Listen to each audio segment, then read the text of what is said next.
Hello Monday. So today we are doing our depression series, and our first one is going to be called The Poor Man's Meal. So my sister actually helped prep some of this stuff while I had some errands to run. So you're going to dice up your potatoes and put them in the pan. Where's your pan, Jack? Right here.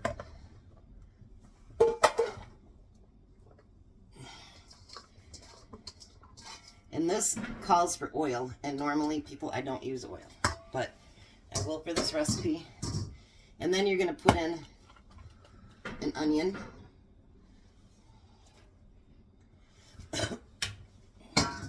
and then it calls for 3 tablespoons of vegetable oil.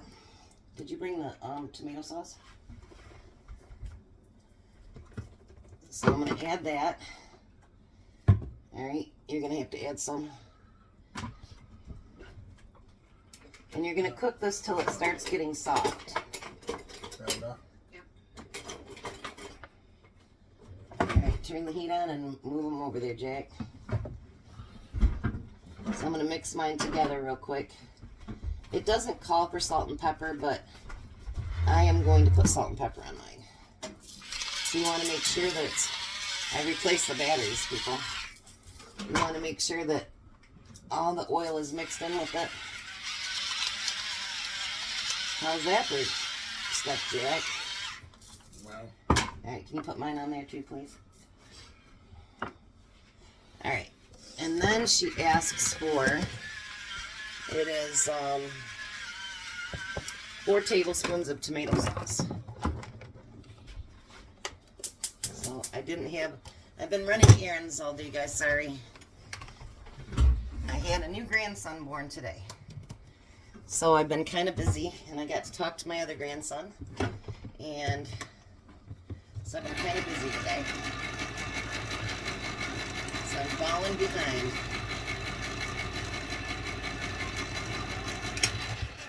My sister's here actually in the background, but she's not saying anything. Can you put what you think is about 4 tablespoons in there, Nessa? This is my sister that I keep talking about. That's Vanessa. And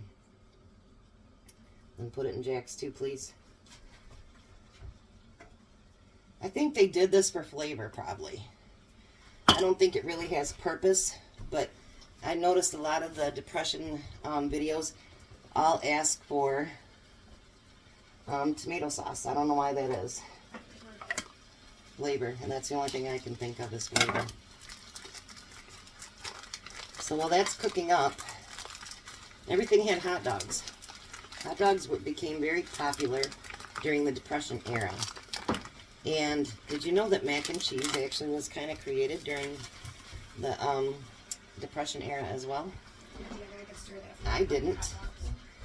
So now you want to cut your hot dogs thin, because you want your meat to go all the way through those potatoes and the onions and everything else.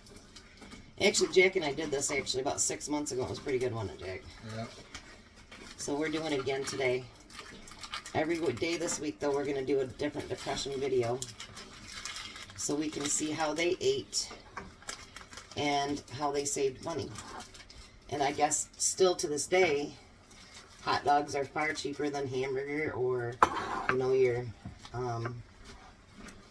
beef or pork, anything like that. So I know, she's not a hot dog fan, neither am I. But I was watching a video yesterday, and it says, this guy always says, there's no way on God's green earth I'd ever eat Spam. Well, I don't like Spam either. It's not too bad if you fry it, but I'm not a Spam fan by any means. But, like she said, so what's he going to do, starve? And that's the truth. Like, what are you going to do, starve yourself if you can't have exactly what you want? During the Depression, anything that they could make, they had water pie, anything that they could make, they did. And some of it tastes really, really good, and it became very popular dishes. There's one called the garbage plate, and actually to this day it's very popular. I don't think we're going to do that because it's got too much going on in it, and I really don't have that much going on in my food. But You know, they made do with what they had, and potatoes was a big thing back then. Even though now they say we're going to have a potato shortage, it's still, you know, it's a filling food. And honestly, potatoes have an awful lot of vitamins in it, so that's a good thing too. Ness, can you turn on my stove for me? So another thing that I learned while I was researching some of this stuff is they never let anything go to waste. So we're not going to either. I need the salt, Jack. So what they did is they washed their potatoes up really good, and then they took their peelings and they put them on a baking pan. And then I'm going to use olive oil. I'm not going to use oil for this. So what they do is use a little bit of oil, and they mix it all together. Now make sure you wash your peelings before you do this. Don't use dirty peelings out of the dirt. That'd be kind of gross. So, and then they'd scatter them all over the plate. And I'm actually very excited to try this, to be honest. So we're going to scatter them out. And like they said, they never let anything go to waste. And then they would take salt and salt over those. And then you put them in the oven until they're crispy. I have all kinds of assistants today. This is really nice. Next time you might want to cut yours a little bit slimmer, Jack, if you want it to get through all of your potatoes. So we're going to let that you know, I would use up the rest of that tomato sauce in both of these, honestly. So you're not wasting can, but that's me. Well, go ahead. She wants to use the rest of the can of tomato sauce, so I don't know that we need it for tomorrow's dish anyway. So might as well use it up. I think it's for coloring and for flavor, so we'll see.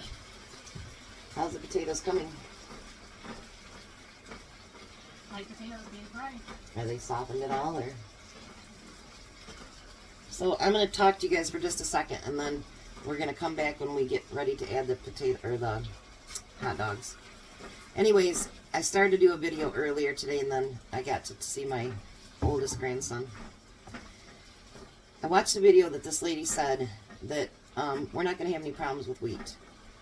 We're not going to run out of food. There's not going to be any issues. We're going to be fine. Well, last weekend, or the weekend before, my husband and I, we went up north to go do graves. And my sister and I are from farm country. And so that's where home is. And, you know, normally they say corn's up knee-high by the 4th of July. It was only up about this high. So many fields that normally would have wheat in it had nothing. They hadn't even been in the field. They hadn't been bladed, nothing. So, you know, I don't know that if just a lot of farmers are not going to farm this year because of the cost of everything. Or they're getting paid not to. Yeah, that's the other thing. So, you know, I mean, I'm not saying, well, I say stack to the rafters, but, you know, I mean, you don't have to do it like that. But regardless of whether anything bad happens or not, you should always have enough food for at least a week. But at least I would think past that 30 days. Because we learned with the Rona how things, you know, came up short and whatever. And, you know, everybody needed toilet paper in the world and they had to stock up and whatever. So, you know, I think they don't warn us like the other countries are because they don't want us running onto the stores. Because the supply chain is already broken. But when you go to the store, like I say, you don't have to buy cases and cases of anything, but buy 2 or 4 more cans of something. Get some rice, get some beans, things that are shelf stable. Canned vegetables, canned fruit that you'll eat. Yeah, don't stock up on anything you don't like or don't want to eat because then it's going to sit on the shelf and it's going to waste. And I do not like wasted food. But peanut butter, other than Jif right now, you know, get some jelly. That's why I've been trying to do some canning videos because any skills that you can learn to make your life easier if things do get bad, you want to learn how to can. You want to learn how to hydrate or freeze or do whatever you need to do. So If people are telling you that things are not going to get bad, just look at the gas prices. I mean, this morning it was $4.99 when I went to the gas station to get stuff, and I went back this afternoon. 2 hours later, my neighbor said gas is $5.19. That means gas has went up $1.20 in a week here in Michigan. So, you know, I mean, think about your future and think about your kids, your family, your grandkids, and start to stock up a little bit. But we'll be back when everything's done. The only thing we got to do now is just add the potatoes, and then we'll show you everything when it's done. You guys have a blessed day. Alright, and we're back. So I wanted to show you. This is what the dish looks like with the potatoes and the hot dogs and onions. And then these are the little chips. They're nice and crispy, so then you have a treat afterwards as well too. So that's dinner. Like I say, be a blessing to everybody. Have a good night. Bye.